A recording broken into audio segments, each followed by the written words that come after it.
you're not plugged in, then you don't touch the computer for a while. Well, I'm glad to be here, and there's, I guess, two aspects to Bitcoin investing. The first of which would be to invest in the coin itself. The other is to invest in the companies. And so my firm is an investor in what we call blockchain-enabling technology companies. I guess everyone calls everything blockchain these days, and not so much Bitcoin as a result of the price. If the price of Bitcoin were 1,000 today, I think everyone would be saying they're investing in Bitcoin companies. But the underlying protocol and the main distinction between the two. And I actually, to spend a second just on Bitcoin itself and investing in the currency, I like to think of the internet we use today as the internet of information. I like to think of the blockchain as the internet of value. One is built upon a communications protocol that has democratized the sort of information. The other is democratizing the financial system, or a value-based system, and that can be broadly defined, but I'm not going to jump there just yet. And so to invest in Bitcoin, the currency, assuming it's the winner of cryptocurrencies, is the equivalent of owning equity in TCP/IP, or the internet itself. And I actually think of owning Bitcoin as essentially investing in the ecosystem itself. The risk factor being, is Bitcoin the winner, or does something else come along and replace it? And I think the way that I view that is, from a risk perspective, is, are you investing in the Friendster, the MySpace, or the Facebook, if you look at social networking? And why did those companies fail or succeed? I actually don't think it's because of the technology per se. It's the people that are managing them. Because Bitcoin is an open source project, I don't think it has the same risks that a company does. Companies fail in the case of the Friendsters, the MySpace, or the Facebook. Friendster was scalability issues, because we had never had at the time an exponential sort of growth curve. And so the VCs, when they were on the board of Friendster looking at this deal, they go, the infrastructure cost to scale this is something that we don't feel comfortable investing in, because it was the first company that achieved hyper growth. In the case of MySpace, they sold to News Corp, and after having exited, the founders made a bunch of money, and trying to copy Facebook that was starting to replace them was not a priority, and Facebook is still obviously doing quite well, but now migrating from web to mobile. And in the mobile space, if you actually open up your phone and you take a look in the App Store, WhatsApp, Instagram, I mean, Facebook's doing just fine. And actually, Mark Zuckerberg deserves a lot of credit for having successfully migrated from web, which people are not using like they used to mobile, and having used his equity at a great price point. But it's ultimately people that are the problem that cause these projects to fail, and it often happens as a result of trying to also create a business model. You're intentionally creating friction around your product to make it more difficult for your users with the intention of monetizing them. An open source project like Bitcoin is not subject to those same sort of risks. And so I feel that, that Bitcoin is likely the winner as a result of its brand recognition, its large and secure network, and you've got 2,000 or so altcoins, and none of those coins are successful to date. I mean, Bitcoin has roughly 92% market share, I think, of cryptocurrencies, and I think that's going to continue, though I do also believe we're looking at sort of the altcoin 2.0 sort of phase or era as a result of real second-gen type coins that are being created. The first sort of set of altcoins were just forks of the underlying Bitcoin code with not any substantial innovation. And for something to replace Bitcoin, it would have to be, substantially better. But I think we're looking at a couple of interesting things today. You've got Ethereum, which is, a Turing-complete coin that is interesting.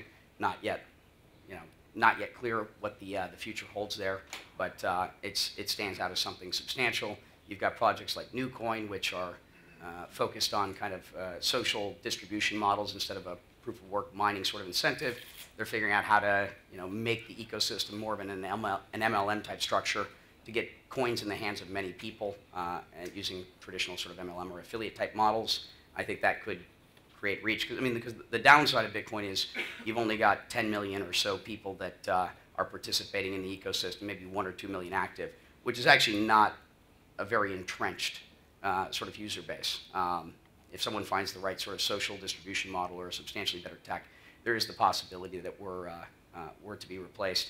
But then you've got cool stuff where, from an innovation perspective, you've got the meta layers, things like Omni, colored coins, which Vinny spoke about yesterday, Counterparty, You've got companies like Blockstream that are building side chains. I'm not going to dive too deeply into this, but where you can use Bitcoin's underlying sort of security and infrastructure from all these miners and ASIC chips and things that are powering and securing the network, where you can still continue to innovate. And again, Bitcoin is a democratic system where the code can change. So if someone does come along and build a feature or improve the tech in some way that is substantially better than Bitcoin, it doesn't mean Bitcoin can't adopt it. And so it is the market leader. It's got a substantial lead on everything. So I think it's likely to win, but you don't know. And it was that sort of perspective that I had that eventually led me to investing in and starting companies in the space. I said, okay, I've got a lot of currency exposure, which I like because I'm not really aware of a better investment from a risk-reward sort of perspective. The only way that you see 100 or 1,000x returns on your money is investing in early-stage tech. The problem with early-stage tech is it lacks liquidity until it's obviously in the mega multi-billion-dollar sort of categories of the Ubers and Twitters and Facebooks of the world pre-IPO. So I can invest in an early-stage tech company. I'm likely going to lose my money. 9 times out of 10, that is the venture model, and hence you build a portfolio to get what's called the portfolio sort of approach. But you don't have liquidity throughout the way. Bitcoin is the only sort of investment opportunity that I'm aware of where you've got venture-type returns. But the thing that I also wanted to get access to, or I wanted to have sort of a currency-agnostic approach, and the way to do that was in investing in companies. And investing in a company like a Coinbase, or I should be careful which companies I use as analogies here, but any of the underlying sort of infrastructure businesses, they in theory should be currency agnostic, assuming that the blockchain protocol is the underlying technology that ends up disrupting sort of the what we call the Internet of Value in my case. And in doing so, again, if it went from Bitcoin to Ethereum or to whatever might be next, the company should be in a position to pivot, and therefore you mitigate some of that risk exposure. And so I'm heavily invested in the coin as well as in, Ethereum and pretty much all of them. But I'll just run through some of this stuff. So again, I'm happy to be here in Africa. I've started a bunch of companies. I started out in the, 1997, starting my first business, which was in the digital media space. I had grown up in the entertainment industry, and the idea was that one day people would run around with camcorders, record video, upload it to the internet, and that would be content. And it seemed kind of like a crazy idea in 1997, but user-generated content. Also at the time, at least in America, you had broadcast television trying to serve the broadest audience possible. You had cable. I think there were only about 70 channels at the time. Obviously, you've got a lot more now. And then that was kind of it. And so the theory was with these limited channels for programming and the internet having unlimited channels that people would start to create content for the internet. And then you also could take and license and repurpose existing content for the web. The businesses that emerged there would be like YouTube, for example. If you're familiar with Awesomeness TV or any of the new sort of webisode companies that are building content for the web.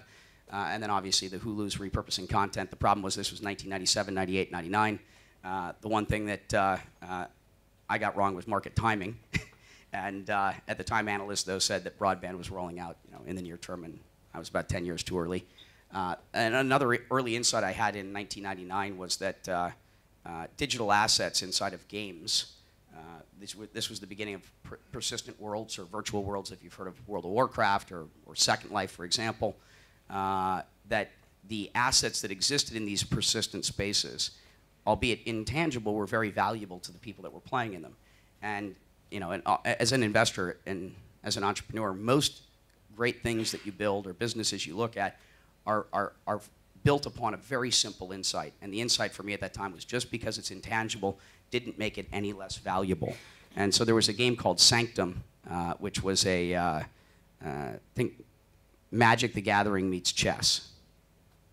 And they had virtual packets of cards. And so I contacted the game company in '99 while I was running another business. And I said, hey, I'd like to be able to buy your virtual packs of cards in bulk, and I'd like to be able to set up a single store and be able to sell these things. And they're like, well, why would we do that? I said, well, comic book stores and baseball card shops do that for Magic the Gathering, so let's take kind of an analog business model and let's take it and make it digital. And they're like, well, okay, that makes sense. So I went ahead and did that and built a nice little business that I ran by myself. The problem is the game never had more than 5,000 users, but it was one of the first sort of persistent worlds or games. And that that led me to Ultima Online and EverQuest and World of Warcraft. And so you had lots of people playing these games that had a desire to buy or sell the digital assets they were accumulating, but there was no game company in the world selling these things. And so I made a market for it. In the immediate term, I had more buyers than sellers. So I ended up saying, where in the world could I get lots of people to play games professionally and get me digital currency? And I said, China, for whatever reason, seemed like the place to go. So I showed the Chinese that they could make money actually playing games, which, not a bad job.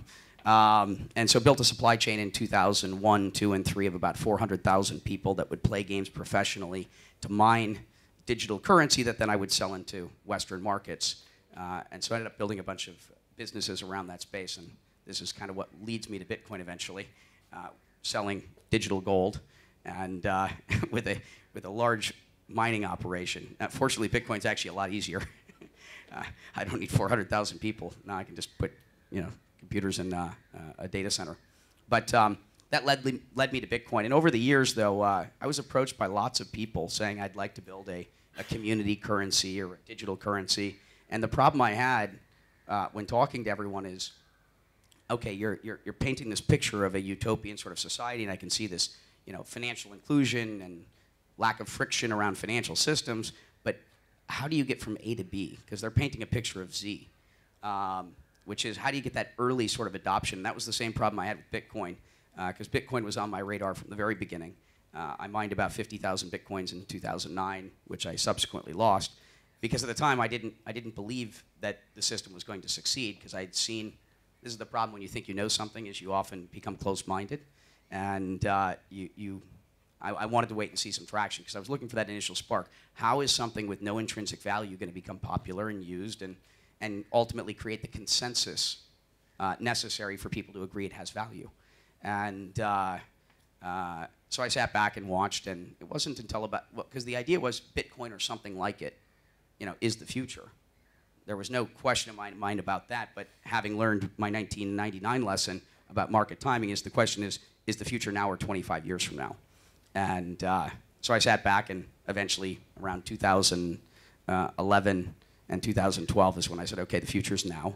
I'm going to drop everything I'm doing, and I started a bunch of other companies in the game space. I've got experience in gaming, ad tech, payments, so some of the relevant industries here. And I dropped everything I was doing to start building businesses in the space. Well, for about the first year, I was doing everything in a kind of a ninja state because I was very worried about regulation. I said, this is pretty disruptive stuff, and we're talking about disrupting the biggest industry in the world, the industry of money, and then all the systems and services that support it. And for about a year, I was very discreet about my activities, worried that I know there's in fashion, I'm not much of a fashion guy, you can tell by my shoes, combined with my suit. But orange is the new black, I guess, is the fashion statement. For whatever reason, I'm just not ready to adopt that color. I don't like striped jumpsuits either. But so I was very discreet about my early activity in the space until I had the realization that, and this is where I started investing heavily in the equities as well, is there's the market timing issue, and I don't want to, there's also the opportunity cost. I was going, is this thing going to work? Is it going to fail? And it was the moment I actually dropped everything is when I realized that it didn't matter what happened in the US from a regulatory perspective. Because I realized that the US isn't the market that mattered. It's where the least, that was not where the opportunity for this technology really existed. And that's because in America, most people have access, or the developed world more broadly, they've got bank accounts. They've got convenient pieces of plastic in their pocket that allows them to pay for things. You've got rule of law that's there in theory to protect you if something goes wrong. You've got general faith in the commercial system, and of the 200 currencies in the world, the developed world, at least in the US, has one of them, and everyone really wants more of. And it's not going to change your life by an order of magnitude. And I started thinking about, it's really about the developing world.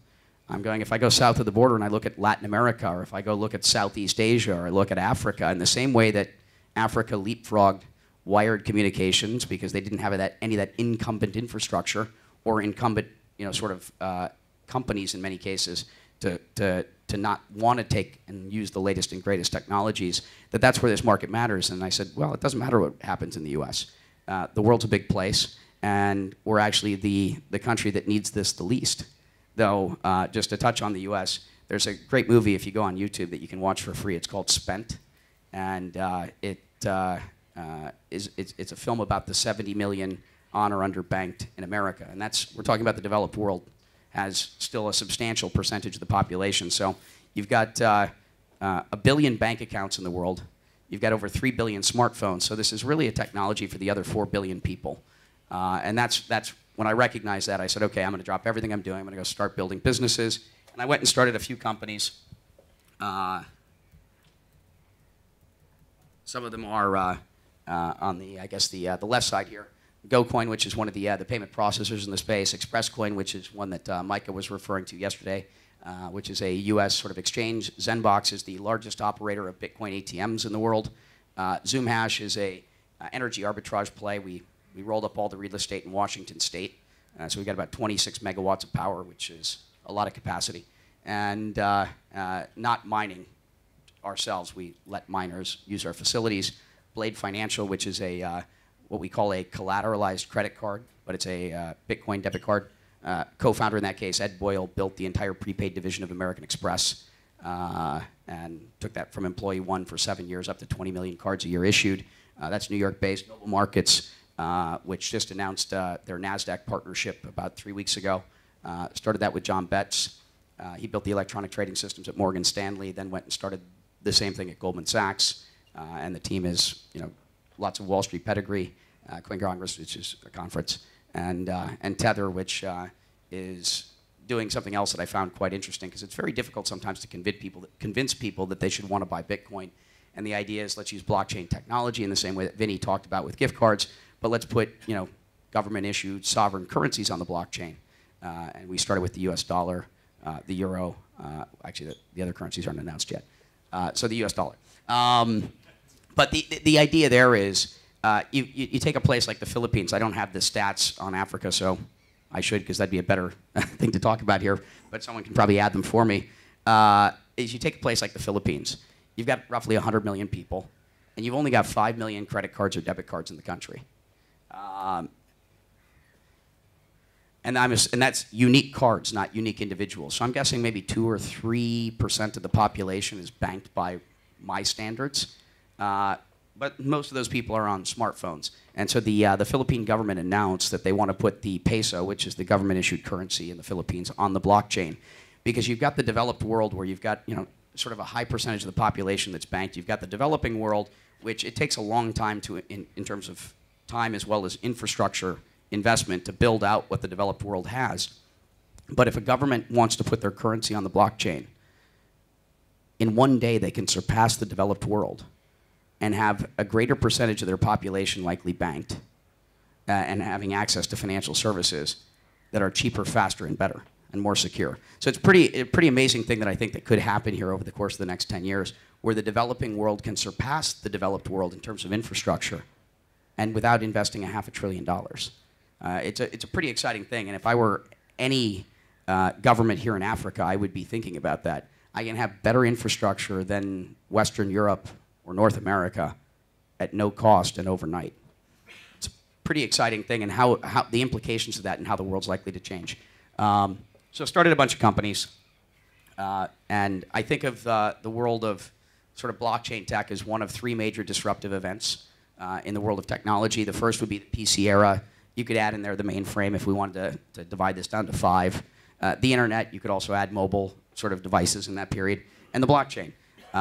We're not talking about making a search engine or creating a social network. We're talking about a level of disruptive event that is on par with the internet, and I would argue that the blockchain is going to disrupt the world more so than the internet did. Because one is talking about information, the other is talking about value.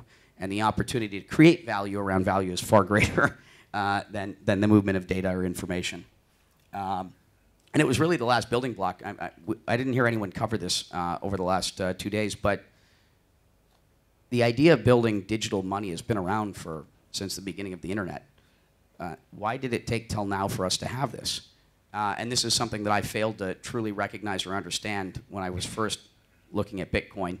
And that is that it solved a very difficult computer science problem. and that is this thing. How many of you are familiar with the Byzantine generals problem? All right, so it's actually only a handful of people, but this is what made Bitcoin possible, is you had an issue of how do I take a piece of content or whatever it is, information over the web, and how do I send it to someone else? And where the receiving party knows that I didn't keep a copy for myself, I didn't send it to 3 other people at the same time, more simply put, the double spend problem. And what Bitcoin did is it incorporated Hal Finney from Caltech's idea, which was creating this concept of proof of work, and it allowed you to be able to transmit value securely, knowing that the receiving party is the only person that has it on a peer-to-peer basis. I mean, if you think of like the movie Good Will Hunting and the math problem on the wall, and Matt Damon solves it, Bitcoin solved a very important fundamental problem from a technology perspective that made this all possible. And it kind of completed the puzzle of sorts. And this is what VCs are primarily investing in. When they're investing in companies in the Bitcoin space, what they're really investing in is this idea of what Bitcoin solved, which is the blockchain, and which is Bitcoin's just the first application that's been built using this underlying technology, but the implications are broad. But you have pretty much every major venture firm is now invested in the space. You've got about $750 million that's been invested in the ecosystem over the last 15 months. That's a little higher number than what's quoted in the press, because there's about $100 million of financings, of which I'm part of, that haven't yet been announced. Normally when something's been announced, it's 2 or 3 months late. So there's some other large financings in the works, but you've got guys like Mark Andreessen, who's obviously been very vocal and heavily invested. You got guys like Jeremy Liu at Lightspeed, Fred Wilson at Union Square Ventures, lesser known, but I think probably the smartest investor in the space, Mickey Malta at Ribbit, because that's a fintech firm. Most people haven't heard of it. But you've got the brightest VCs in the sector today, and investing heavily. This is my first portfolio. So when I went from starting companies, I started 8. I've got about 12 companies that I run today in a founder capacity, board member in most. I didn't have any bandwidth to start anything else, so how do I get more exposure to a sector that I believe is as disruptive in creating the opportunity that we have? Let me start a fund and start investing in everything that's good. And so I started a fund about 15 months ago, and maybe 18 months ago. And so the first fund invested in 29 companies. Some of these you know, Gem, who Micah presented yesterday, and is that the BitPesa, Elizabeth. ItBit's not in the first fund, it's in the second.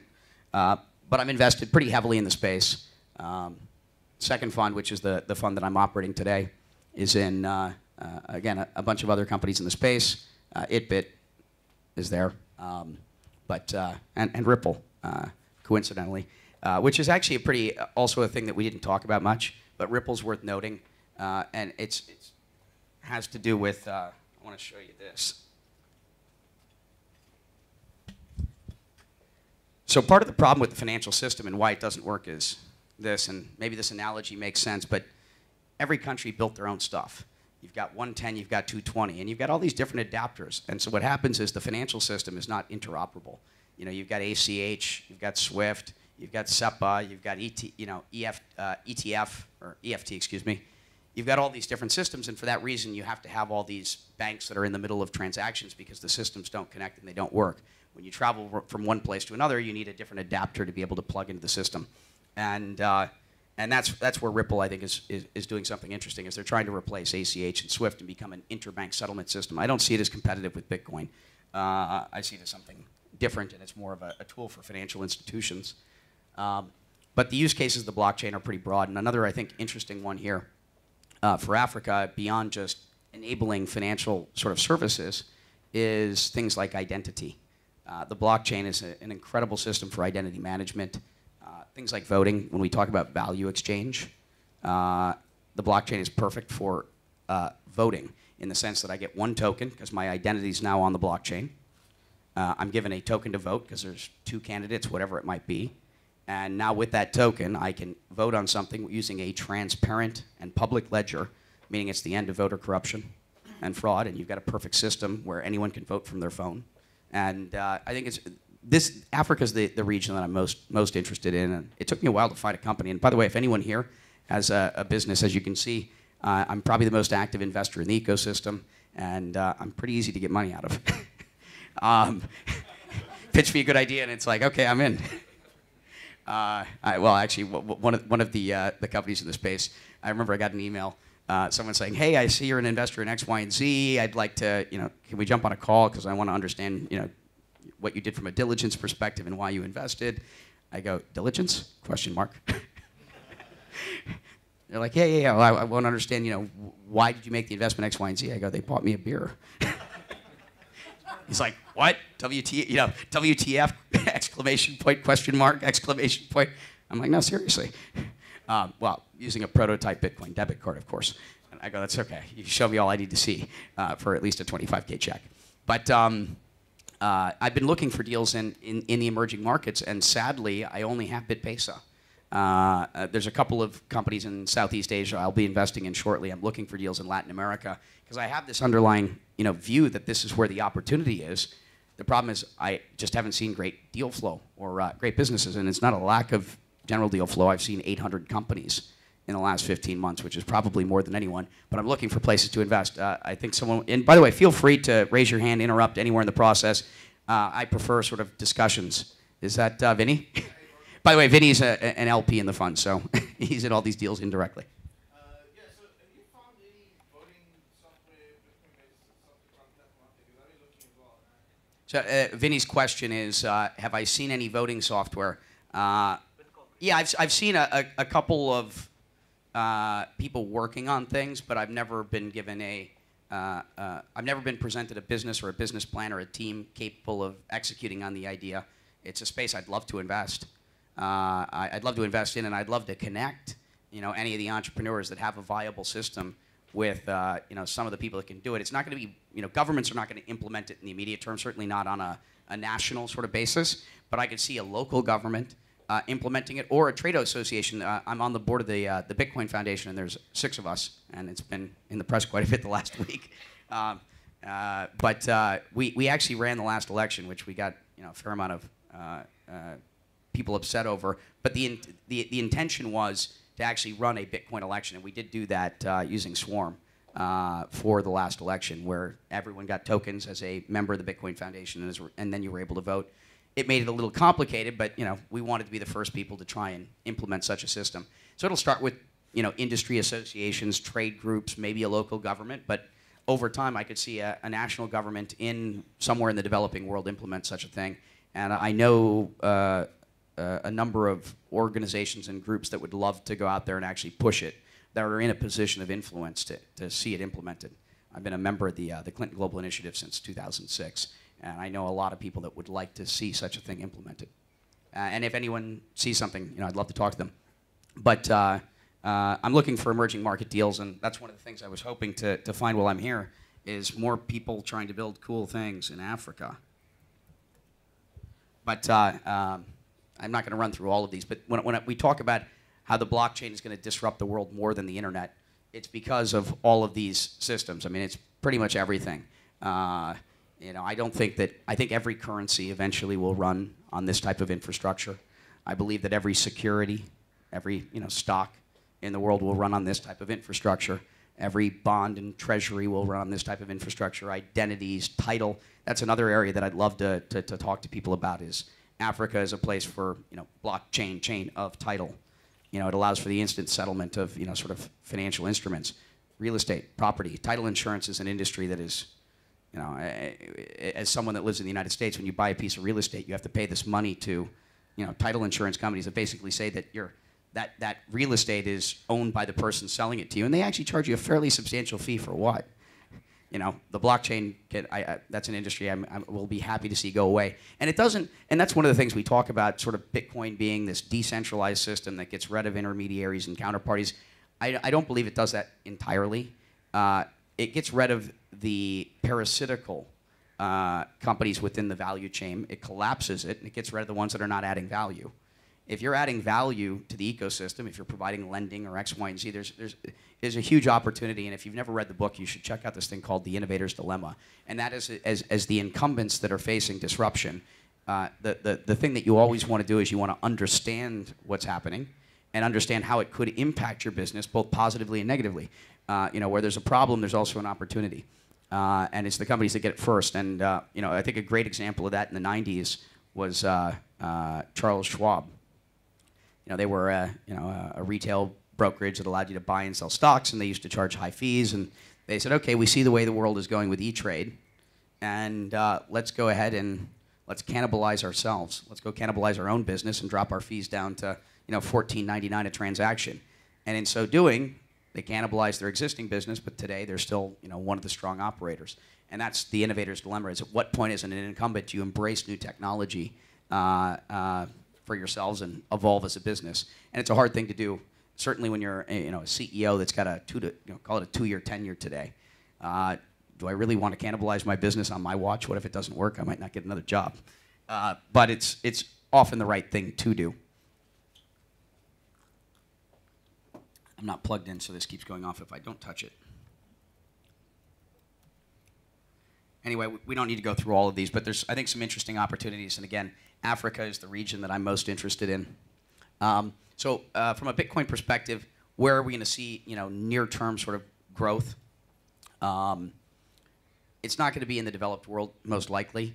And that's because for mass adoption of something, and we live in an unprecedented time. I mean, Facebook can go from 0 to 1 billion users in 4 or 5 years. WhatsApp can get there in 2 years. I mean, the ability to see mass adoption of something now that human behavior has changed. The internet took a long time, and that's because people were not living digital lives at this point. So, you had to change human behavior. But now that we're all digitally connected, these things can happen at faster and faster speeds.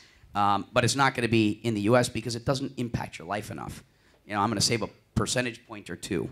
That's not enough to make everyone drop what they're doing. Otherwise, we'd all be, shopping with coupons every day, everywhere.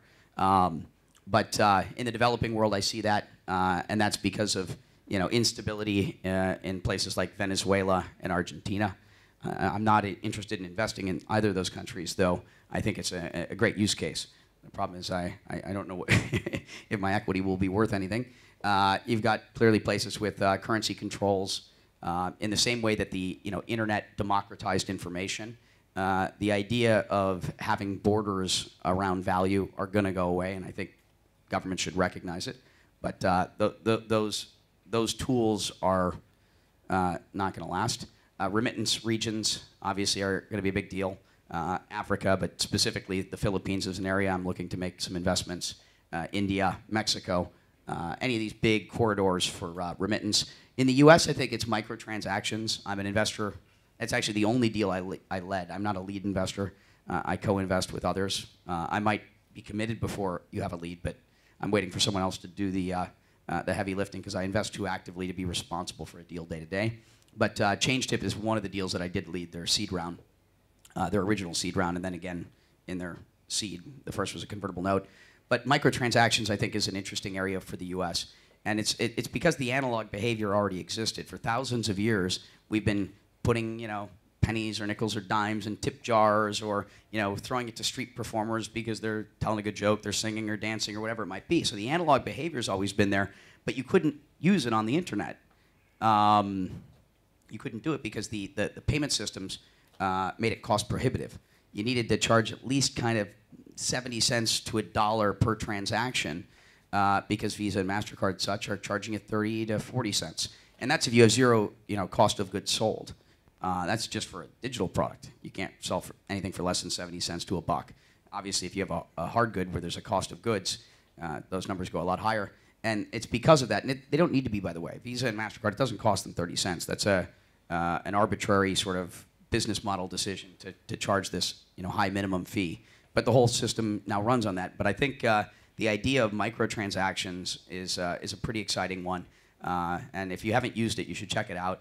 Think about it from like a Facebook perspective. You get a like button, or on Twitter, you got a star button to favorite things. It's the idea of liking things that you see on the web, but giving someone monetary value, acknowledging that they shared an interesting piece of content, and you say, I'm going to give you a penny, or I'm going to give you a nickel, and it's actually a pretty cool thing. And from a business model perspective, most of the web is kind of running on advertising-based business models, which are CPMs, where cost per mil, or you're getting a rate of per 1,000 views. It's call it $1 CPM, which is a fraction of a very small fraction of a penny per user. But the idea of being able to, read an article, if I'm a blogger, I'm a YouTube content creator, and I say, okay, the first, quarter of the article is free, but it's a nickel to read the rest or watch the rest. It has the ability, I think, to increase the value of content creators on the web by probably 4x. And that's another interesting note, because you've heard a lot of people yesterday talk about they can't buy things on the web because they're here. Elizabeth, who, Ivy League educated, has credit cards, can't buy anything because the payment systems we use were designed in the 1950s, and they're built on trust, and you need to have trust. And if we're a merchant, someone in the ecosystem, whether it be the merchant themselves, the credit card processor, one of the SaaS services that are helping with fraud or security, they go, Africa, just deny.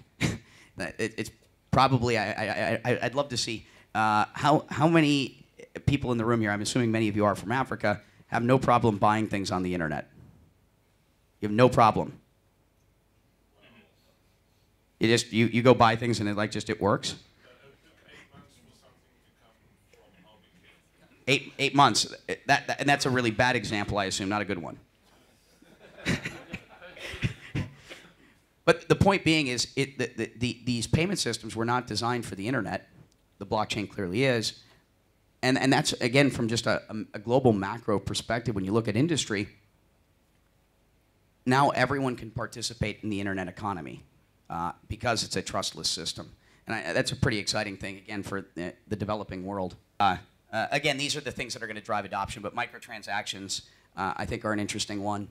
And this is what I'm excited about. And that's the thing from an investor perspective. The thing that does keep me up at night is market timing. The big question is, are we too early? Because we're early. Like when people say, "Oh, I kind of missed this Bitcoin thing," I'm late to the game. It's like, no, it's still really early. There's less than 10 million people. We're like where the internet was in like 95, 96. And that actually, on that same note, it's about the same level of investor capital that's come into the ecosystem.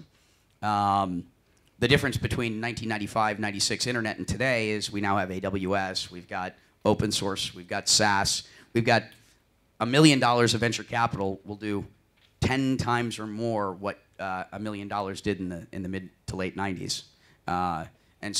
But that capital that's now come into the ecosystem, it does take a year or two, like planting a seed, for that to become product, because it's still not easy to use. Until my grandmother can use Bitcoin easily and feel safe and secure, the system's not ready for mass adoption.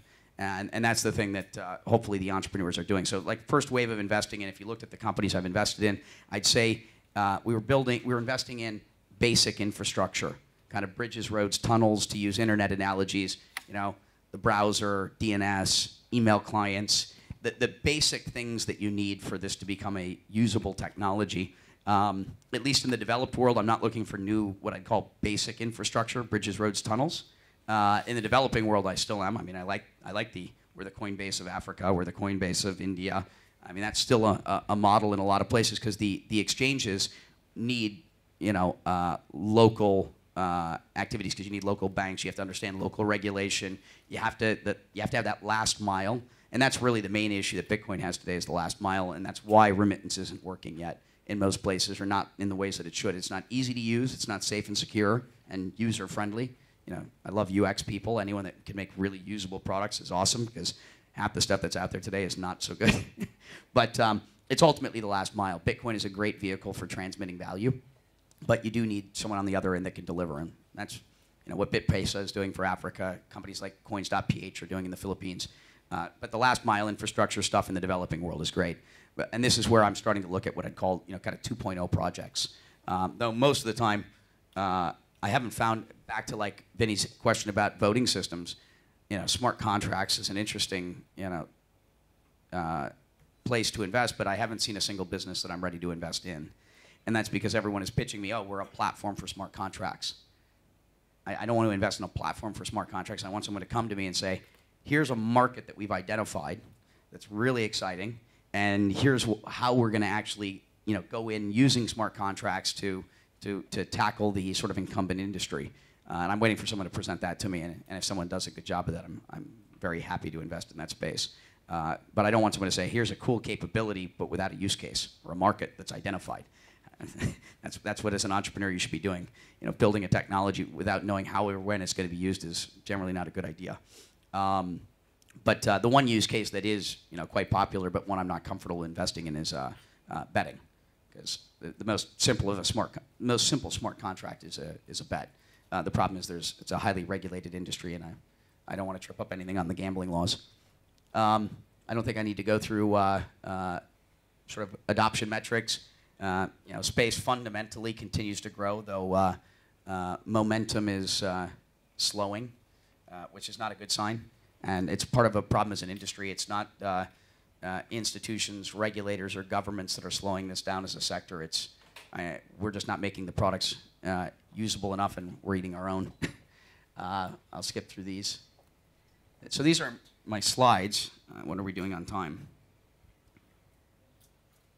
Okay, I think I'm about out of time, so I better open this up to questions. I have a problem. I ramble. I could sit up here all day long and just talk. So I think we're short on time now, so let's open up this to questions. I think we've got maybe 5 or 10 minutes. Oh, we got 15. Okay, great. Wow, I was that bad. You mentioned something really interesting about GovCoins, and obviously the argument and the use case for that's quite compelling in terms of where they could go with it. But I think the implications for banking are probably just as big, because who needs a bank when you've got a GovCoin? So I was just wondering where you see that. We'll all have a bank in our pocket. But that's what I mean. You no longer need banking payment rails. Well, it depends. Yeah, it depends on what you call banking. I mean, banks have a lot of different products and services. And again, this is the unbanked. And I don't know if it was Elizabeth yesterday that was commenting on this. We all need financial services of some sort. We're going to need a loan when we want to buy a home. There's plenty of services. But yes, the idea of, in the same way that we can carry cash in our pockets, we'll be able to carry digital cash in our pockets. And in places where you've got crime, perhaps in Africa, when people don't have money in their pockets. I took an Uber from the airport to here, and I had a good conversation with the Uber driver. I said, well, South Africa's got some crime rates, and I ordered my first thought was order the high-end Uber versus the Uber X, and then I'm like, wait, now I'm in a Mercedes. And so I'm like, so what is that like driving here? And he's like, actually, we're not at risk, because everyone knows there's no cash in our pockets. The taxi drivers are the ones at the end of a shift that are most likely to have a problem, because our phones don't do anything other than work for Uber, and they know we don't have any money in our pockets. The only issue we have is carjacking. But I had a nice conversation with the driver coming in. Yeah, we'll be able to carry cash in our phones, and I think there's a lot of benefits for that. And from a government perspective, there's greater transparency. If you want to do bad things, using Bitcoin is not the right way to do it. Stick to good old-fashioned U.S. dollars in paper form, preferably. But yeah, it's a long conversation on. But yes, everyone should be able to have basic financial services, meaning in a traditional sense, what is banking? It's a vault to be able to store my cash safely. And now we'll all be able to do that using our phones, and we'll be able to transmit it to another party, even though we're not standing directly in front of them. You briefly mentioned Swarm. Do you own any Swarm, and how successful do you see them becoming with their model? Well, Joel Dietz is, I think, he's got the attributes of a phenomenal entrepreneur.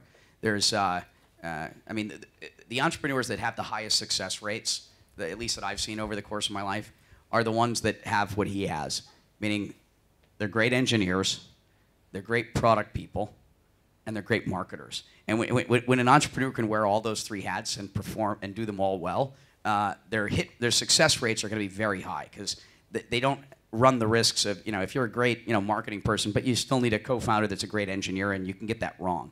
When an entrepreneur possesses all of the sort of essential traits to build a business, they're normally going to get it right. So I do own some Swarm. I own Ethereum. I own Newcoin.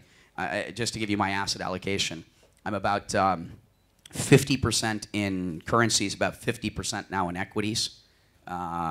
And I'll probably continue to increase the equity side, because I know that I don't know anything. I need the benefit of hindsight to really be sure about anything.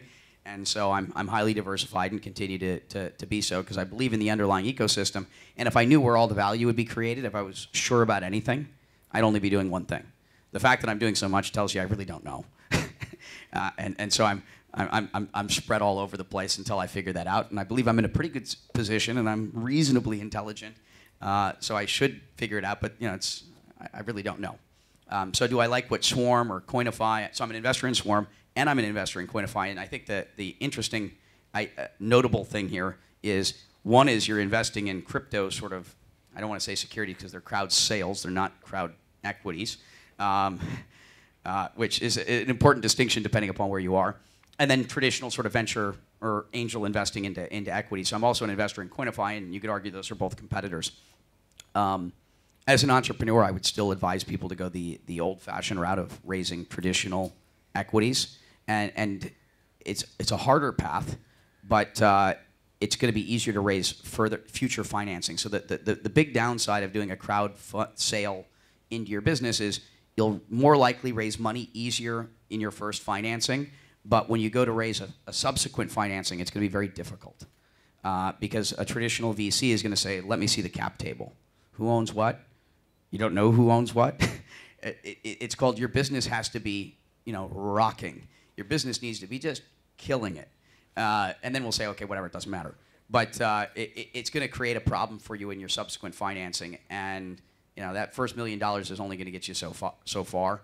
And that's where I still prefer, as an entrepreneur, I'm taking my venture hat off and I'm putting my entrepreneurial hat on, the harder road of raising a traditional sort of seed fund. Though I do believe that in the same way that Bitcoin is democratizing the financial system and it's going to create global sort of financial inclusion, crowdfunding is another incredibly exciting space. I run a syndicate on AngelList. I think I have the biggest syndicate in Southern California, which I was doing some Bitcoin investing. I'm not sure how much more I'll do with the syndicate as a result of I run a fund now and manage other people's money. But the idea that early stage financings are being democratized as well, I would, 5-10 years ago, if people said, oh, should I do some angel investing? I want to invest in early stage tech. I'm like, no way. Really, really, really bad idea. And that's because it's always been a private club that gets access to the good deals. And if you're investing in an early stage tech company, this is probably different in Africa because there's not a lot of it going on. But in the US anyway, if you're not part of the club, you're not getting access to good deal flow, and you're going to lose your money, almost certainly. And I don't mean like the 9 out of 10 deals fail. I mean, you're going to lose everything. And you're not, the odds of making money are near zero. And that's because of the way that the world had functioned. Now that you have these crowdfunding platforms, things like AngelList, Crowdfunder, et cetera, it's opening up the world of investment opportunities where now everyone can get access to early stage deal flow, and it's really exciting. So I do think what Swarm and Coinify are doing is really cool, and I think that they're going to be the platforms of the future to do this stuff. So I'm a huge fan of everyone doing things in that space, though as an entrepreneur, I wouldn't advise going there just yet. It's early. Other questions?